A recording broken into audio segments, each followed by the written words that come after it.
கடலூர் மாவட்டம் திட்டக்குடி தாலுக்கா மேலூர் கிராமத்துலேருந்து நாங்கள் பேசுகிறோம். பேசுகிறவங்க அண்ணா இப்போ செல்வகுமாரிங்கிறவங்க நேற்று இறந்துட்டாங்க.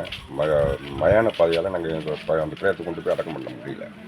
நாங்கள் என்ன பண்ண முடியும்? இப்போ கிட்டத்தட்ட நாங்கள் அப்படி சுற்றி வரனாலும் 4 கிலோமீட்டர் தூரம் சுற்றி வரதா இருக்குது. அப்படி சுற்றி வரணும்னாலும் எங்களுக்கு ரொம்ப சிரமம். கோயிலெலாம் இருக்குது. அப்படியும் அந்த பாதை எங்களுக்கு சரியில்லை, சீரமைக்கலை. நாங்கள் பல முறை அதிகாரிகள்கிட்ட நாங்கள் மனு கொடுத்துருக்கோம், கோரிக்கை கொடுத்துருக்கோம். யாரும் எந்த ஒரு இன்னும் கண்டுக்கவே இல்லை எங்களை பொறுத்து.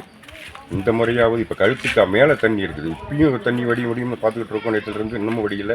இப்பயும் நாங்கள் எப்படி கொண்டு போகிறது? இந்த பிரேத்தை எப்படியோ கொண்டு போய் அடக்கம் பண்ணி ஆகணும். அதனால் இப்பயும் அந்த கழுத்துக்கு மேலே தண்ணி இருக்குது, கொண்டு போய் ஆகணும். ஆனால் போகிறவங்க இக்கரையிலேருந்து அக்கறையாக பாடி பிரேத்தை கொண்டு போய் சேர்க்க முடியுமாங்கிற சூழ்நிலையில் இருக்கோம் நாங்கள், சந்தேகத்தில். அதனால் எத்தனையோ முறை கொடுத்துருக்கோம். இந்த முறையாவது இந்த பாலத்தை சீரமைத்து கொடுக்கணும்னு கவர்மெண்ட் அரசாங்கத்தை நான் தெரிவிக்கிறேன்.